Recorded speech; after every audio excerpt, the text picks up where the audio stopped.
मैं अपनी पत्नी को मारना चाहता था, इसलिए मैंने चूके से उसके ड्रिंक में जहर मिला दिया। फिर मैं कोने में छिपकर उसे पीते हुए देखता रहा और केवल तब राहत महसूस की जब उसने घूंट निगल लिया। जहर मैंने खुद बनाया था। ये रंगीन विश्वा था और 8 घंटे बाद उसका दिल रुक जाता। यह दिल का दौरा लगा, कोई निशान नहीं बचता। जैसा मैंने सोचा था वैसा ही हुआ। थोड़ी देर बाद मेरी पत्नी दिल के दौरे से मर गई। मैंने कुछ दिन दिल टूटा हुआ होने का नाटक किया। अंतिम संस्कार के बाद जब सारे रिश्तेदार चले गए तो मैंने आखिरकार नाटक करना बंद कर दिया। मैं अपनी मोटरसाइकिल पर सवार हुआ और सीधे एक छिपे संगीत हुए घर की ओर चल पड़ा। वहां अंदर थी वह औरत जिससे मैं प्यार करता था। कारा। मैंने अपनी पत्नी को उसके लिए मारा था। कुछ महीने पहले मैं कारा से मिला था। एक क्लास में जो मैं पढ़ा रहा था वह जवान थी, खूबसूरत थी और दयालु थी।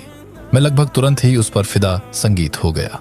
मुझे लगा कि वह जीवन में वह सब कुछ है जो मैं चाहता था। लेकिन मेरी पत्नी वह मुझसे काफी 100 बड़ी थी। उसके पास परिवार का एक बहुत बड़ा कारोबार था। जो कुछ भी मेरे पास अब था वह सब उसे ही दिया था। मैं उससे नफरत करता था, लेकिन मेरे पास सहने के सिवा कोई चारा नहीं था, क्योंकि अगर मैंने जरा भी उसकी अवज्ञा की संगीत तो वह मुझे अपनी कंपनी से निकाल देने की धमकी देती। लेकिन जब मैं कारा से मिला तो मुझे उससे ज्यादा पहले कभी छोड़ने की इच्छा नहीं हुई थी। इसलिए कारा और मैंने सब कुछ लाइन किया। अब बस ऑटोप्सी क्लियर होनी थी और विशाल विरासत हमारी हो जाती। फिर कारा और मैं साथ भाग सके थे, लेकिन तभी पुलिस से फोन आया। उन्होंने कहा कि मेरी पत्नी की लाश गायब हो गई है। कारा और मैं दोनों घबरा गए। ये कैसे संभव था? क्या पुलिस को हत्या का पता चल गया था और उन्होंने जाल बिछाया था? लेकिन मुझे यकीन था कि मैंने कोई गलती नहीं की थी। मैंने खुद जाकर देखने का फैसला किया कि क्या हो रहा है। मॉर्ग में मुझे पता चला कि 1 घंटे पहले एक गार्ड घबराकर सड़क पर भागा था और कार से टकराकर मर गया। जब पुलिस आई तो सारे कैमरे टूटे हुए थे और एक लाश गायब थी। वो मेरी पत्नी की लाश थी। मुझे राहत की लहर दौड़ गई। लगता है मेरे जहर देने की योजना का पता नहीं चला था। पुलिस ने मुझसे कुछ सवाल किए, फिर अचानक बत्तियां बुझ गई। मैं मॉर्ग में फंस गया। तभी मुझे पीछे से आवाज सुनाई दी। मैं मुड़ा और कुछ अजीब देखा।